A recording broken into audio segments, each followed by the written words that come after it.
All right. Great evening, everybody. Great evening. I am the dynamic, daring, one of a kind diva Denise Silas. I welcome you to Let's Talk About It Tuesday. I'm going to jump in and introduce some of you as a repeat to others of you who Empowered by DS is. If you are just jumping in with us, make sure you put in the chat where you are tuning in from. Also, let us know how you found out about us. And then tell us if you are a first timer, or if you are a repeat offender. How about that? Let's shout y'all out to our repeat offenders. We appreciate y'all showing up. Awesome. So let me get this going here. Alabama in the house. Appreciate you. Appreciate you. See. There we go. So welcome to Let's Talk About It Tuesday. As I mentioned, I am the dynamic, daring, one-of-a-kind diva Denise Silas. Empowered by DS is myself and my wonderful daughters, Alayah and Amani. You'll be able to hear from Alayah on tonight. Our mission is to empower women to be the best version of themselves in the current season of their lives. We do that through hosting experiences. At the beginning of the year, we do a vision board party. And that's our empowerment breakfast. We do a series of that throughout the year. And then at the end of the year, we do a vision to victory party. So we want to encourage women to not just do the vision board party and put it to the side, but to stay focused. And then we want to celebrate them at the end of the year. We also do what's called Diva Dinner and Dialogue. Through conversation, we create connections and community with women. We do dialogues on some, and then we do different activities. This Friday night, I'll be mentioning we'll have our boots on the ground, which is one of our activities that we do as well. We also have hosted our first this year in 2025, our first retreat, Escape to Empower Me. We went for a day away excursion into Nashville. That was amazing.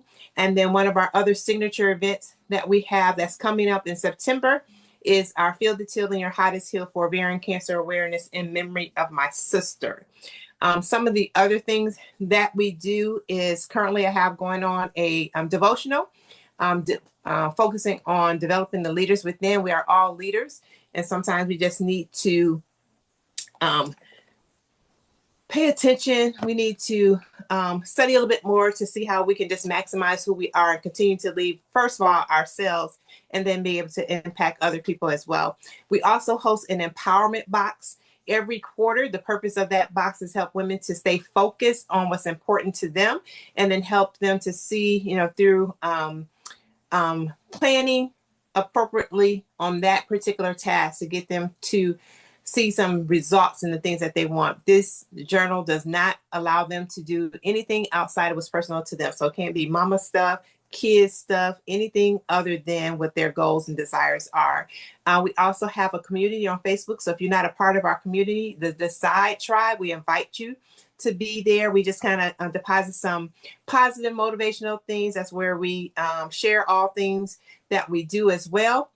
So we have that for you. And then at the end of the year, one of our focuses of ways that we give back is through our adopted grandparent program. So we're able to provide over 400 seniors in the low income areas of northern Mississippi by partnering with the community gifts for the holidays. So that's a blessing. We've been doing that for about 16 years, I believe, that we have been doing that.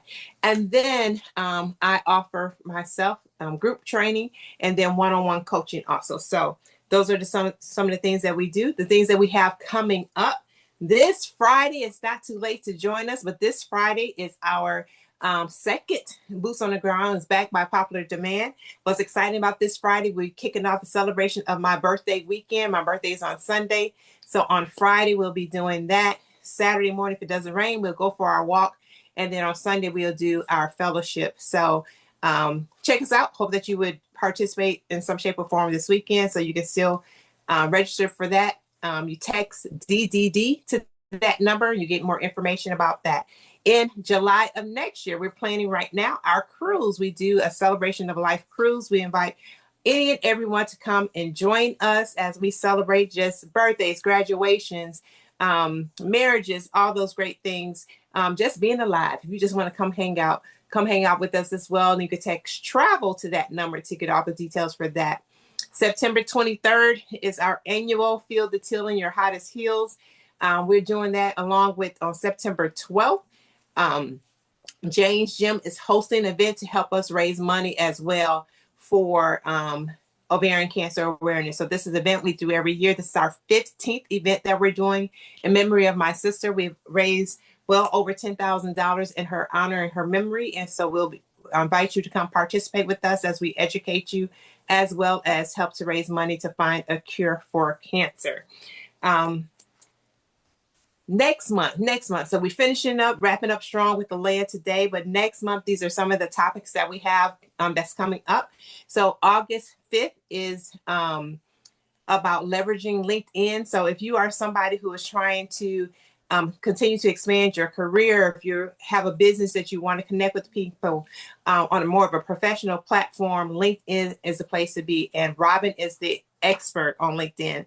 So I encourage you to jump in with us on that.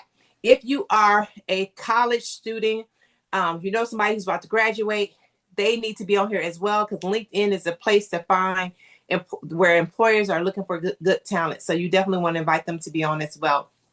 On the 12th, Patricia is going to talk about her weight loss journey. She's released over, I want to say weight loss, anything we lose, we want to find. So on her, she has released over 100 pounds, and she's going to share her journey of going to be healthy, not necessarily being skinny. Andrea, I love her story. She was in the service, and she just really is talking about how she had to reclaim her purpose. And a lot of times ours may not have been going to the service, but something may have happened in our life. It was time for us to reclaim who we are. So she's going to talk about that. And then if you know anybody who is have a business or anything, a nonprofit that is interested in learning more about the grant process, Hannah is the only one in DeSoto County that is the expert on grants. She's considered to be the expert on grants for DeSoto County in all things DeSoto County. So she's going to talk about facts and myths on that. So variety. Let's talk about Tuesday is about providing information that's going to empower us to be the best version of ourselves. So if you have a topic that I have not touched on, please share with me. And we would definitely get it on the books. We're already planning for September. The very first Tuesday in September, we have someone who is a specialist when it comes to working with people with that's on the spectrum, and just going to really encourage family on how to advocate for their kids and things that they need to know as well. So I'm excited about that. So we're already booking for September. Check out our website if you have not yet checked out our website to learn more about the things that we do and or have done as well.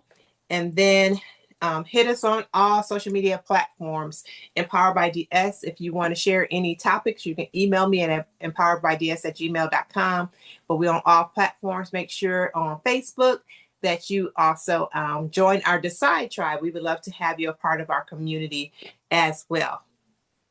So that's throwing it out there. So I am excited to bring to you. Did she get back in? I know I saw her leave. Did she come back? Yeah, there she is. So I'm excited to have this conversation today with my firstborn, Alayah Patterson. I did it. I said it right. Yes, I did. I said it right. Because earlier I did not, but that was before the recording started. So I am going to take this unshare and tell you guys a little bit about Alayah before I start our conversation. I'm going to bring us both up. And let's get this. Let's do a side by side. So let me tell you a little bit about Alayah. She's a manager for automation engineering. She has implemented over $1 million square foot fulfillment center. She designed the MHE flow for a Walmart upstream network. She's led a continuous improvement initiatives to improve on efficiency and performance in the current fulfillment centers. She is a co-founder of Vibe, which is Voices of Inclusion for Black Engineers. She's led initiatives to recruit both new and experienced talent through avenues such as NSBE to increase overall diversity within the innovation and automation team. So I bring to you all the way from Bentonville, Arkansas, the awesome and amazing. She was a basketball player in her former life and be trying to do it in her current life. The awesome and the amazing Alayah Patterson. Give it up for her. Come off mute, y'all. Give it up for her. Yes, yes, yes, yes. I see. I feel their spirit on it. Alayah, they're rooting for you. So, all right. Turn their camera on. So I am excited, you guys. I thought to do this this conversation with Alayah as a younger, I can talk all day, or you can have people in their 40s talk all day, but there's a different experience that someone in their 20s can share. And I thought it would be good just because the field she was in and the stage that she is in her career to just have a conversation. And maybe, if you're a mom, this may be your opportunity to be able to share what you're learning here and be able to help your student, your child to navigate from, the coming out of college to get into their career. So, Alayah, so we have some particular questions, but if you guys have any questions that you want to ask, please put it in the chat. We do want to have it not just that we're just talking, but we're open to anybody else contributing as well. So, first thing, Alayah, what I want you to do is tell us a little bit, just kind of how you got to Walmart. Some your how you found Walmart, or how Walmart found you. So it started back in 2018. I entered for Walmart twice, but the first one, Walmart essentially emailed our director of our program at Mississippi State to say that they were looking for an individual to fulfill a role in one of our fulfillment centers in the Atlanta area. And so I got the email, sent my resume over, and that kind of started my journey with Walmart. So summer of 2018, I did my first internship in the Atlanta area, and it through the experience figured out that like it was a good fit for both me and them. And because I wasn't graduating until December of 2019, they brought me back for another internship in the summer of 2019, where I did that in Florida. So just expanded on the knowledge that I already had with them, and then eventually started full time with Walmart in February of 2020, after graduating with my bachelor's in industrial engineering, and then been working with Walmart ever since. I just hit my 5 year mark this past February. Congratulations, congratulations. So when you because one of the things that's key to your transition was the fact that you graduated, and what happens? COVID. So what would you say was some of your initial challenges of even getting started in your full-time role as a result of the time that you were in? Yeah, I always say I have a unique experience. I think one of the biggest challenges, just in general, going from school to being a full-time worker was in school, you're used to being given assignments, taking tests, like there's a plan for how you get through school. With my role, there isn't as much direction that I was given in school. And then you add COVID to that, it created more of an environment of just not knowing what to do all the time. I was based in Atlanta, but my manager was based in Hoboken, New Jersey. So it wasn't like I was seeing her on a day-to-day basis either. So just understanding like what our role was supposed to be about and how to be self-sufficient to be successful within the role, I would say is probably my biggest challenge on top of everything going around for COVID. I started in February 2020. I remember we did one team building event in like the first week of March, and then the world shut down. So up until about 6 months ago, I've been a remote worker um, because of all the things that happened with COVID. So when you were saying it was challenging to figure out kind of what your role is, your boss was somewhere else different. How did you get clarity on that? What did you do yourself to get clarity? A combination of things. So in my first role, it was more based on like the processes that were happening in the FC. Partnering with the actual managers that were there, that were within like what we call our operations team. So that's essentially just the people that are there every day, making sure that things run as they're supposed to. Because the first thing that people told me when I was coming into my internship is the associates and the managers that do it on the day-to-day basis, know a lot more than, we think we know.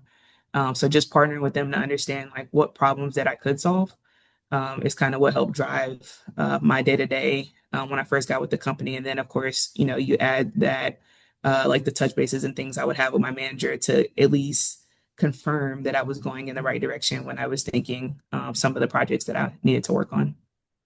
Did you ever have, because you were younger, this right out of college, did you have any problems with the individuals there respecting your knowledge because of your age? Did you work with a lot of people that were older than you? Or, and then if you did, how did you handle that, getting them to hear you, and respect what you did know? Yes, to your first question, as far as dealing with people older than me, like to this day, still one of the things that I have to navigate.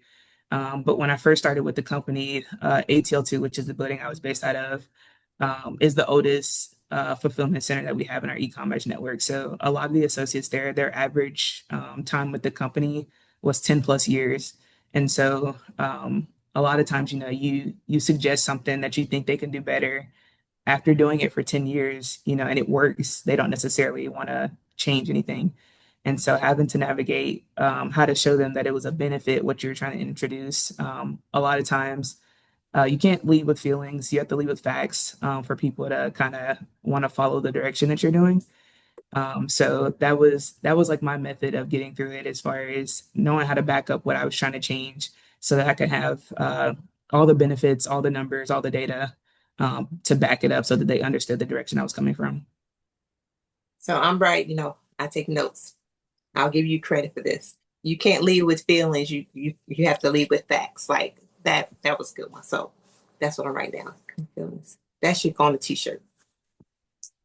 Now, when you come back later and be like, Alayah said, I'm not going to remember this moment. Because I'm going to say what Alayah said.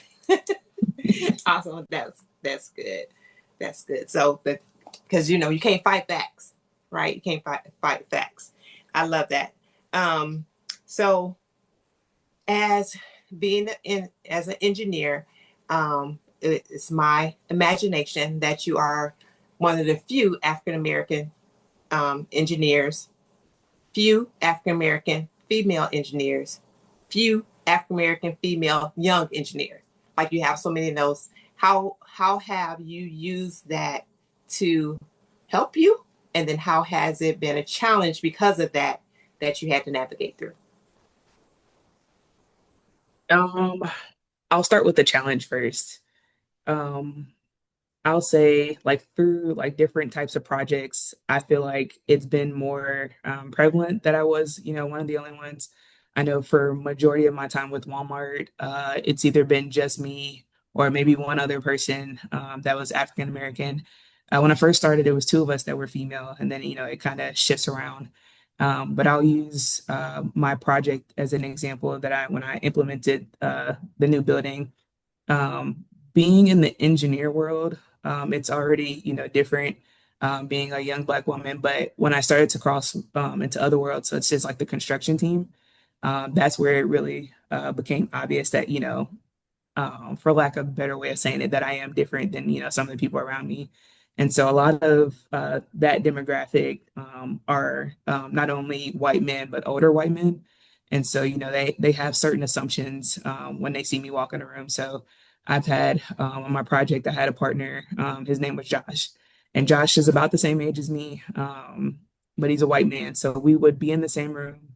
People would ask a question and then look Josh directly in his eyes. And because Josh was newer to the company, he would never know the answer to the question. And so now, like, they look at him and then he looks at me. And so, a lot of times, like during that time of that project, I used to like wonder, was it the fact that I was young? Was it the fact that I was a woman? Or was it the fact that I was Black? And I'll say like the challenge of like being all three. you don't necessarily know, why people assume certain things. Like, is it all three of them? Is it one or the other? So I'll say that's a challenge that I have as far as like when you walk into a room, um, like the challenges that meet you when you're at the door. I'll say is probably the biggest piece of it. What I will say as far as using it as a superpower, because I am different, I stick out. So they're like when I'm doing certain things, people are already paying attention. And so as long as I do my job the right way, as long as I, excel in what I'm supposed to do, the eyes are already on me. So then now, I can use that as my superpower. I love that. The eyes are already on me, and I can use that as my superpower. So I'm gonna if start charging you. you cannot charge me, you can't. I'm your mama. You can't charge I'm me. gonna, I'm gonna but that's trademark everything I say. but that is a good point though, because sometimes we think we can take that the eyes are on me. Why are they looking at me? Why are they already judging me? But you're saying, okay, no, you're looking at me anyway. I know I'm good. I know I'm good at what I'm doing. So I don't even have to fight for your attention. So you flipped it. I mean, I think that's fabulous. I don't have to fight for your attention because I already have your attention. Now let me just perform like I know how to perform. So at that point, they can't deny you, right? They can't deny you. And I'm sure it does not help the fact that you look like you're still 16. Like I'm sure that does not help that. But I love my superpower is that the eyes are already on me. Yeah, That I already know I look young, but it confirmed it so I have an intern, as you know, and I was out of office this past weekend, and he was like, "Do you have any, special plans?" So I was telling him I was going to Destin, and then we were celebrating JD's birthday, and this is 28th, and he said it like it was like old, and I was like, "Yeah, he's the same age as me," and then my intern just looked me in my face like, "There's no way you're 28." So a 21-year-old still thinks I'm the same age as them. So yeah. wow. Wow. Yeah, I'm sure that is interesting. So tell me how Vibe came about. So a couple years ago, it started. I went to a SWE conference, and for those of you that don't know that, it's a Society for Women Engineers. And so that was the first way that our engineering team was going down the diversity path. And so I was at the conference, and that went so well that people were trying to figure out like how could we expand to the other ones, like NSBE, which is the National Society for Black Engineers, and then SHEP, I think, is the Society for Hispanic Engineering Professionals. And so naturally, because I was the only Black person there, I got attached to the NSBE one. And so, going through the journey of trying to figure out how we could do that, I then learned that out of a team of over, I think, 250 people, there were 13 Black engineers. And so that alone, one, not hard to track down 13 people when there's only 13 of us. But um, a coworker of mine, Khadijah, she mentioned that she was somewhere and she was like, people are like talking about you're supposed to be doing this Nesby thing. Like, were you aware of that? And so then we ended up having like touch bases where it became like, okay, so how do we prove that like Walmart should pay the money to go to Nesby? And so then that, when bringing together the group of people, we learned that it was more than just recruiting more of us to be with the company, but there was hunger for like being able to be developed so that we could retain the people that are here. So because you don't necessarily want to just replace, the current headcount. And so that's how Vibe came about, being able to do like all three. So we said the goals were developing the ones of us that are here, retaining us so that we could, move up within the company, and then recruiting. And so it was basically a group of people who had a similar goal because we all know the feeling, when you look around the room. I think most of us, it was like one or two of us per team. So that was about 3 years ago, I think. And then we've gone to Nesby twice to recruit. And if you've ever been to one of those conferences, you come across a lot of people. I think we got 900 resumes at the last one we went to. And so, just being able to have that group to one, go be on the front line to do the recruiting, but then follow up on it as well is kind of how we all came together. Awesome. I'm gonna back. back it up a little bit, um, going back to college to where you are now, attending Mississippi State, what you're experiencing today in corporate America. Do you think that that prepared you at all? You know, I would imagine, well, I'm not gonna say what I imagine. My experience as an accountant, right, coming out of University of Iowa, another predominantly white school, I was the only accountant, black accountant, to graduate in my class. Me going into corporate America, predominantly white male field, being the only black person there was no big deal to me because that's what I have been doing for the last 4 years. Do you think that at all helped you? Um, did make a difference being coming from Mississippi State and going into that same type of environment? Um, I think I like being on the team that I am now and being one of the few, because of not just at Mississippi State, but like all the schools I've gone to, I've always been one of the few. I think I kind of built that up. I remember going to school and somebody asked me if I wanted to go to a HBCU, and I felt like at the time it wasn't realistic to create that experience for yourself, like post college, because once you're surrounded by all of us, if you do go out into the world and you're like one of the only ones in your field, you kind of create a shell shock. So I remember having that thought like going into college, but I also think like Mississippi State is different in the aspect of like we're still the minority there, but because it's, a college in Mississippi in the South, like there still were a lot of Black people there. And even in my engineering program, I remember we had a group of us, and a lot of them I still talk to this day where we all studied together within just the industrial engineering program. And then if you open it up to mechanical engineering, which is one of the other majors that we had a lot of classes with, there were like a lot of us there. If you did the NSBE chapter, so I think Mississippi State kind of gave me a false narrative of how many of us could still be in the engineering field because of how many of us were there. Oh, gotcha, gotcha. Um, syndrome.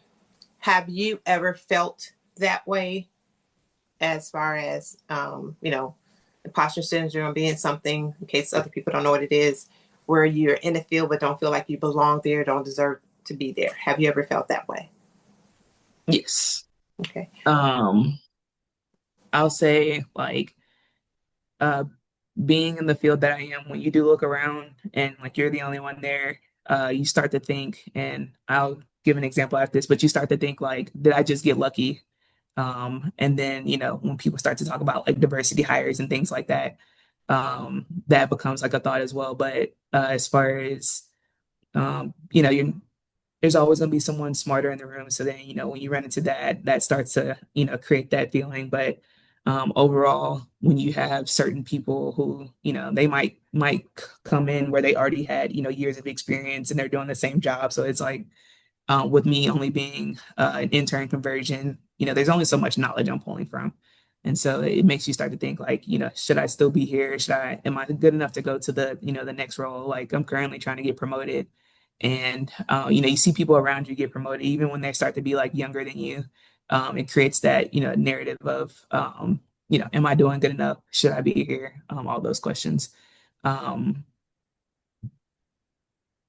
I actually forgot what my example was about to be when I finished that statement. That's okay. Oh, when I on my first 6 months with Walmart, when they did the whole, they call it displacement, but essentially, they laid the people off, a lot of people off. And I think at the time I had six people on our team, and three out of the six had probably all came in with like the last 18 months. And so there's one guy on my team, he was like 18 months in, one guy was 12 months in, I was 6 months in. And so neither one of them made it past the layoffs. And so I remember thinking like, what made them keep me, essentially?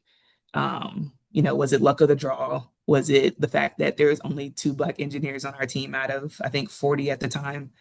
So you kind of got to, keep your odds up with that. Um, so yeah, I'll say that. So when you had that feeling, then what? How did you process that feeling? I had a lot of people call me. within our team at the time because it wasn't the first time Walmart had done it. So, just encouraging, because I was so like young in my career. That's a big piece that kind of helped me get through that. Gotcha. So when you're having some of those challenging feelings, do you have somebody in Walmart that you talk it through, or how do you deal with those challenges when they come up? Um, I do. So, when I left my second internship, that's where I met Khadijah.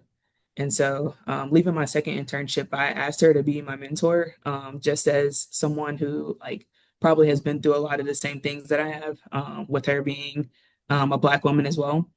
And so a lot of times when certain things, come up, she's one of my people that I call to say like, is this normal for this to happen? Or like, how did you navigate this? Because she's now our director at Walmart. So she's, pushed through a lot of the, levels of one. I'm at a manager level. She's been through senior manager one and two. So just knowing like somebody is there that probably went through a lot of the same things that I did, specifically within Walmart.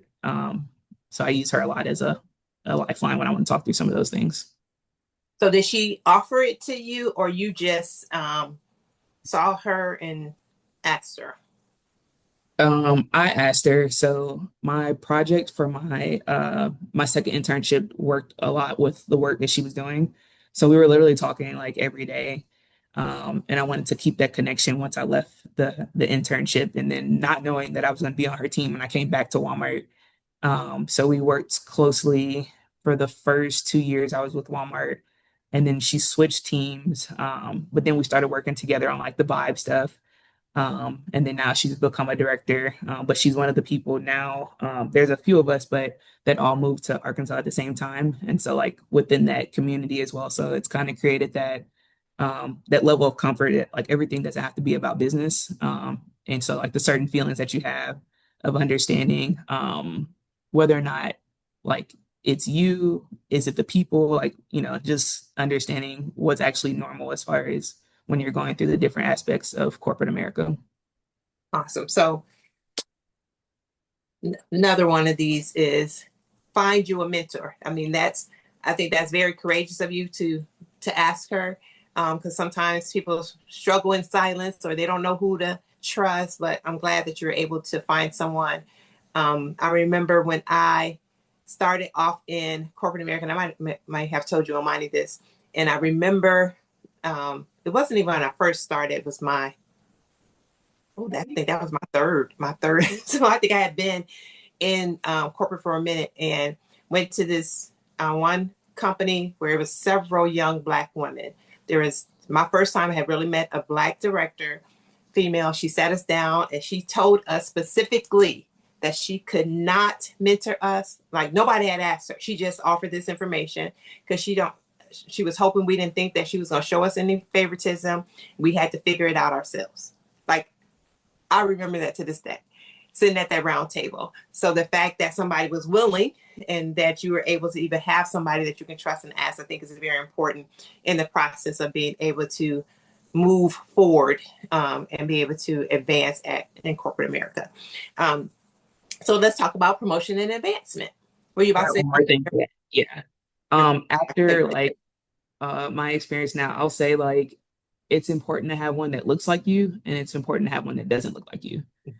Because a lot of times like the perspective, as a Black woman, you only see certain things. You're influenced by certain things. You're only exposed to certain things. So having someone who may see it from the other side, so that you can learn and grow is important as well. Yes, I agree. I'm looking for that person. My old person left the company. Oh, okay. Okay. Wonderful. Okay. If you guys have any questions for Alayah, feel free to raise your hand, put in the chat, or say something out loud. We accept all questions as well. You just said I was going to ask you, was there any mentors that help shape where you are? And you talked about Khadijah. Um, as far as advancing through and promotion, so have you been able to get promoted? And what do you think is a big what has contributed to you being able to move forward if you have in your company? I got promoted 3 years ago at Walmart, 2 years ago, something like that. And I'm currently in the process of trying to do it again. I'll say there's multiple factors. A lot of people think, if you do good work, that you should get promoted. But I learned, and I always forget the technical term for it, but it's the pie method that we talked about that one time. And so performance is just a piece of it. If you read certain books, it says it's the smallest piece.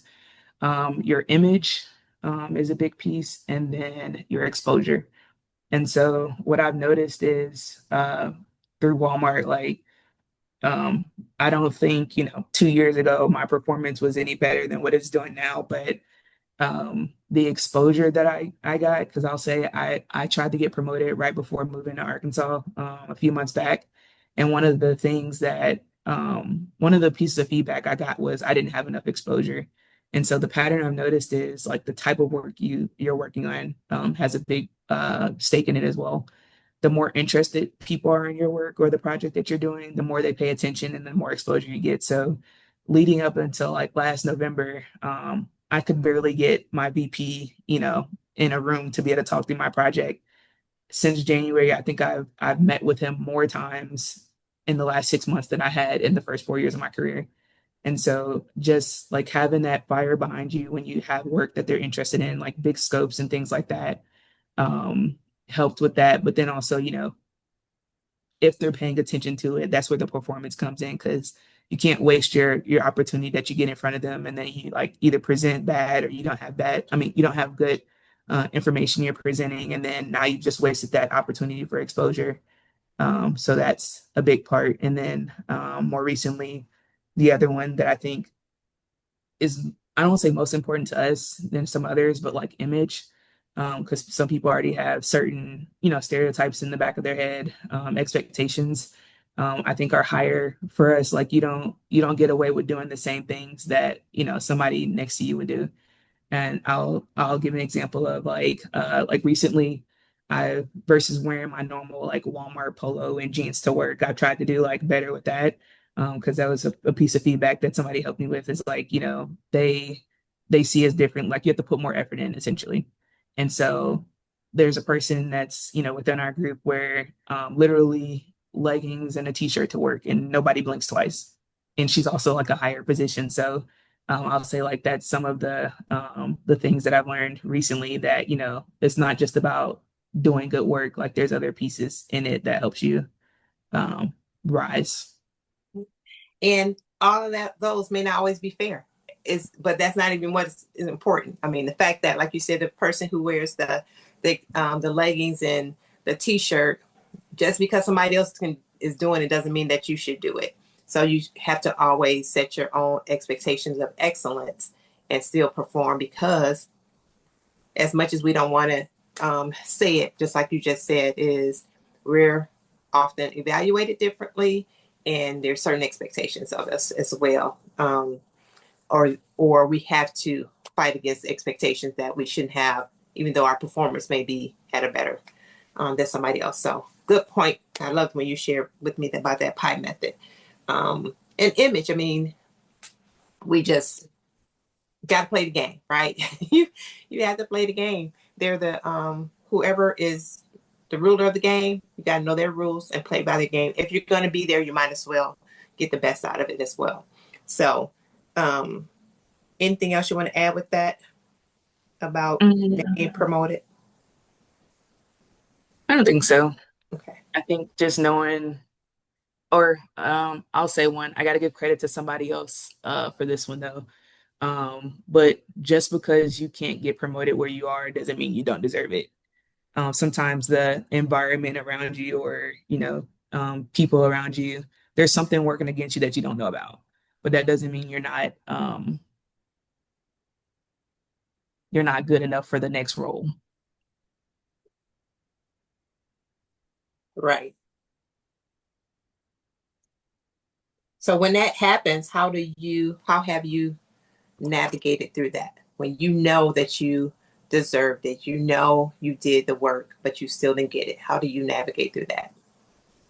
Um, the last time I can tell you what I did, um, in current process of the second time, but so the last time, it came with the feedback that I shared. And so to understand whether or not it was me or, if it was the actual feedback, I changed the way that I did things to see like if I do that code switch, what can they come with next, essentially. And so I feel like I've done all the things in the last 6 months or 6 to 8 months since I've been in Arkansas. And more recently, as I'm going through the process. So I feel like if this one, then you have to be open to change because a lot of times, like you want to grow how it's convenient for you. Um, and what's that saying you said?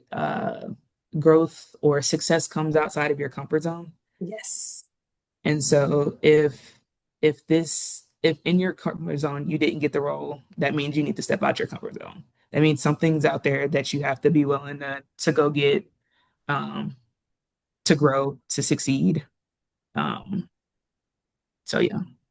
Yeah, because everything you gonna get in your comfort zone, you got.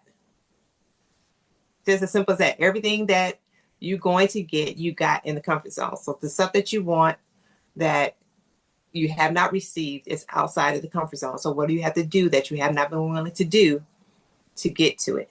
Because what those that do what most won't will have what most don't.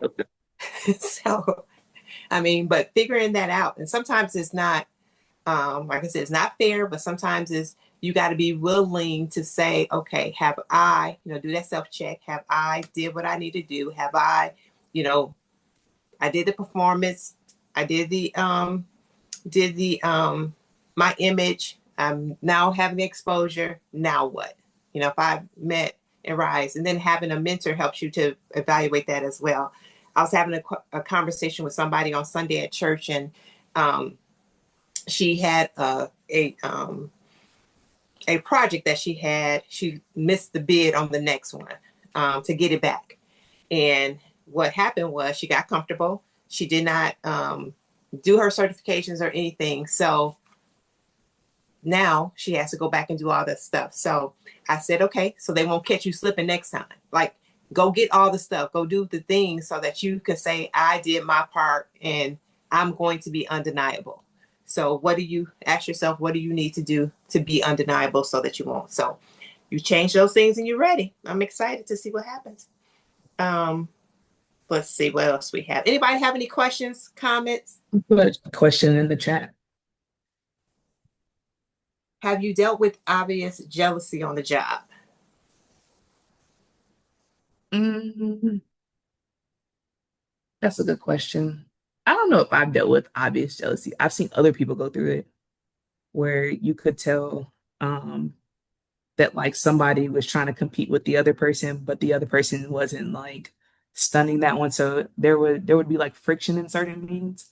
And I had to tell that person because like that was when I was like younger, in my career. I think it was my first year with the company. And so nobody paid attention to, the first year engineer. So I would literally like see these conversations happen. And I had to tell her one day, like, I actually think they like see you as a threat. Like they were all the same position. And then naturally you're wondering who's gonna be the one to move up. So I've seen it happen. I don't think I've experienced it for myself yet. So, let's see. Anybody else have a question? Anybody else have anything? Don't all ask at once. Ooh. Um, I guess, Monty, it depends on what type of boss you have. You've heard me talk about mine more recently a lot. So I will say, one, setting boundaries with your manager is important.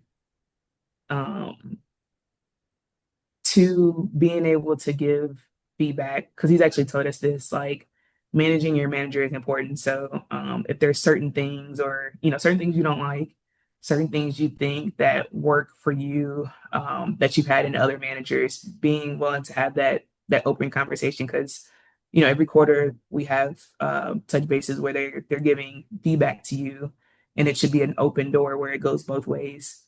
I think going past your actual manager, like when you're dealing with the higher up, so like a lot of times I'm either presenting, my manager's a director, so senior director would be his manager, and then the VP is the manager above him. And so, being able to make a connection with the people who are not your direct boss, especially if they don't fall within your direct line, is important because, like, when they see your name on paper, you want them to be able to not only know what your face looks like, but have an experience that they can connect to it. So, I give my VP credit because from day one, like he knows everybody by name. I remember like meeting him for the first time when we had a team connect in Hoboken, New Jersey, and like from the day he met me, he knew exactly who I was. But not every leader puts that effort there. So being able to give them, something positive to connect your name with, because I don't know how it works everywhere, but with the Walmart, they have calibrations where, they literally bring your face up on the screen with your name, and your manager or your senior manager can only do so much fighting for you because the higher up it goes, well the higher up you are, the higher up it goes as far as the people that judge you. And so if they've never worked with you, if they had like one bad experience with you, now you have that person in the room that is going against probably what everybody else is saying, and depending on how much influence that person has, it could make or break you. So I'll say like being able to make connections not only with the person that you work with on the day to day, but with the higher ups as well. And that takes courage, but it's important, right? So you need somebody in the room that can talk on your behalf when you're not in the room. So definitely making yourself visible. Don't be afraid to. I used to always say when my name came across my desk, I needed them to know who that was. So what do you have to do, to make sure somebody knows who you are? Do you feel like Vibe has hit setbacks due to Walmart's die rollback? Yes. Um, this past year, I'll say like I think it's a combination of the return to office. So like people were kind of occupied with that. The rollback in the diversity, inclusion, and equity. Because we're as before we could like reach out to get funding to go to like NSBE and things of like that. Uh, we don't necessarily have that opportunity anymore. And I know we hadn't got the full blown, I guess, notice of this, but I know there was another group that they were called the Black Tech Network, and they were basically told like they had to change their name if they were going to continue to be like an official group that could get something, because you have to make it all inclusive, even though we all know like certain groups are meant for certain people.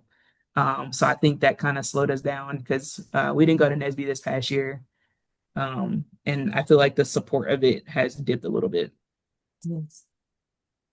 So how are you guys still supporting each other, even though the vibe isn't there? This past 6 months or so since we all started moving has been more of like a creating a community. We did a survey to ask the people like, what are you actually looking for from this group? And one of the things was just community was one of the big ones, especially with everybody moving here. You don't know anybody, but we're all going through the same thing. So supporting like Rosne, for example, had already been here for almost 18 months before everybody else. So like the growing pains of being in Arkansas, she kind of already knew how to navigate. So she was helping a lot of people. Like even her and her husband started doing like Sunday dinners for people. So simple things like that, outside of the work world, is kind of what Vibe has become within like the last few months or so. Awesome. That's cool. I think we went over all the questions. What, where is that? Where is that? What advice would you give to young Black women entering into a male dominated field or where they feel to be the minority in general? And if they're questioning if they are enough, what would be your advice to them? Um, you made it here for a reason. Just because you look around, the people around you look different, whether it's gender or race. Um, you're not here by accident. So lean on what you know. Like with me having, getting my industrial engineering degree, um, I didn't stumble upon the place that I am today. I'm not still here, without all the effort that I put in. So just know that, you're meant to be here. That's good. One thing, it has been said that our natural hair is unprofessional. You said something about the dress attire, but have you had any experience and pressure with changing your natural hair? If so, how did you deal with it? I haven't had pressure with changing my hair, like, well, if it's in this state, but you do get those comments of, I remember I went from like one hairstyle to the next, and people would be like, "Oh, did you cut your hair?" And the whole time I just had like box braids, the day before or something like that.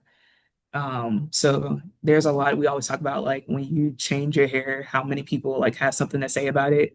But I don't feel like I get the pressure of, you know, natural hair isn't the way to go. Like I know sometimes people say that about dreads as well. But I don't feel like I've experienced that. And I do like this type of natural hair, I'll have twists, and all those things. Awesome. Cool, cool, cool, cool. Any other questions? I'm going up to see if I missed anything. Don't think I did. This was good, Alayah. I think it was good. I think it was good. Let's see if I had any more. My last question, do you feel that your confidence has built over time? Yes. Were, Um, were you intentional about that or just it just kind of developed? I think it's just developed. I think over my time with Walmart, I've been thrown at different types of projects. And so once you're successful with, said project, you're like, oh, okay, I got that. And then, you have enough of that naturally. Um, you become more confident in yourself. Like I know starting off when the first time I had to do a monthly business review, I remember waiting for my turn because it would essentially be like a list of projects we have to go through for our, I think he was just our senior director at the time, but for Vic. And I remember like shaking, like when I was talking, like my voice was shaking. And now like I do it with no problem. Like when I hear that I have to present for Vic, it doesn't necessarily make me nervous. Of course, I want to do a good job, but just being confident that like they call it the SME, being the subject matter expert of whatever topic you're going through. Um, and just being confident that it's the right way to go. And typically it goes well. Awesome. What I would say to you and to everyone, wait, this is a good one. Oh, I have a mentor that looks like oh, that was earlier. My bad. Thought somebody else came. Couple things that I wanted to point out that Alayah said that I think we can all utilize it was, of course, you can't lead with feelings. You have to lead with facts. So definitely get out our emotions. Um, and so I think most of us on here are Black women. Own our superpower. People, we have people's attention. So what you going to do with the attention? How are you going to show up? And showing up with excellence, knowing that you already have people's attention. I love that. I continue to love that. Um, Finding mentors. I know when we did the burnout, I remember Kristen talked about having a mentor. So we think about the mentor at your job. She said a spiritual mentor, like be intentional about getting mentors and not just people that you, like I have been mentored a lot indirectly from people, right? I've studied people's stuff, so I'm getting mentored from them, but actually identifying people who can pour into your life and asking them for that relationship. So, and being courageous enough to do that, you guys. I think that's a big deal as well. Um, Understand that we're being judged more than just our performance, is our image and our exposure. So, how do you want to show up again? And just because you didn't get promoted doesn't mean that you aren't good enough or that you're not eligible. So when we're dealing with people, always understand we're subject to what they're going to do. But when you know you're doing, and not just minimum, that's showing up, not just operate in the space of I'm just going to do just enough. We got to get beyond just enough, show up with excellence. I use this thing, I say excellence is my default. So what's your default? Is it mediocrity, just doing enough, just to show up? But being able to be put in position where you can't be denied. Being open to change, she talked about that as well. open to change, open to feedback, and being willing to be your subject matter expert. So whatever you're doing, can you be considered the subject matter expert so people are able to respect you? Because I think competence leads to confidence, and then people put respect on your name when they know that you know what you're talking about.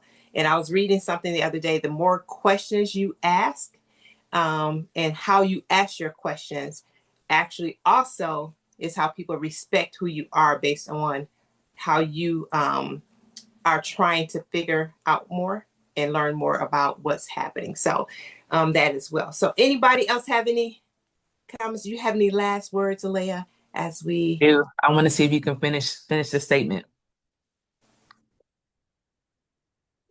what You reserve the right to what? get better, right? Yes. Yes, that's my favorite of them all, y'all. When she said you deserve the right to get better. So I have taken that to mean don't just wait for things to be perfect. Get in there, do it. You can change it as you go. That has been us all of 2025. We've just been jumping in stuff, and then we've been tweaking it. And we say we reserve the right to get better, and then you don't Get have to just stronger. show up, right? You don't have to wait till it's perfect to show up, but give your best based on what you know today. Always do your best. Successful women speak differently. Yep, they do. I love that book. That's a good book too. That's a I'm good still book. trying to get through it. I'm working on it. Another one you said that reminded me, um, this is my version of the quote. I don't know if this is right. Perfection is the enemy of progress. Yes, yes, yes. Y'all get that one. Perfection is the enemy of progress. Yes, because we're looking for progression, not perfection. Okay. Denise, I want to say, of course, you know I love Alea, but Alea, thank you so much. I just took something from you that I am definitely going to use, and I am going to use excellence as my superpower when I show up at work. So thank you. Yes, yes, yes. I'm glad the people liked it. I'm not gonna lie to y'all. I didn't sign up for this. I actually was signed up by Amani, but I think it went well as it could go. I think it went well too. Would you guys agree? It went well, right? When you guys, I didn't sign you up for nothing. You know, I will show the receipts. Please don't lie to these people. you were over my Zoom taking the spotlight. What'd you say? it worked. Y'all don't listen to them. They just talking. Don't listen to them. It went well. It went well. I think the people learn from it. I think people got something out of it they can use, regardless of where they are in life. I believe so. All right, you guys. I appreciate you guys getting on. Thank you. This will be downloaded into our YouTube channel. So share it with somebody that you may know that may be transitioning out of college, going in, or may, regardless of what age they are, may be struggling with just the environment that they work in and being able to show up. And let's remind every Black female that we know that the attention is on us. Own it, be excited about it, and do our best in it. So you guys have a great rest of the night. Appreciate you getting on. And next Tuesday, leveraging your LinkedIn. So come learn more about that as well. Y'all have a great night. Where my thing at?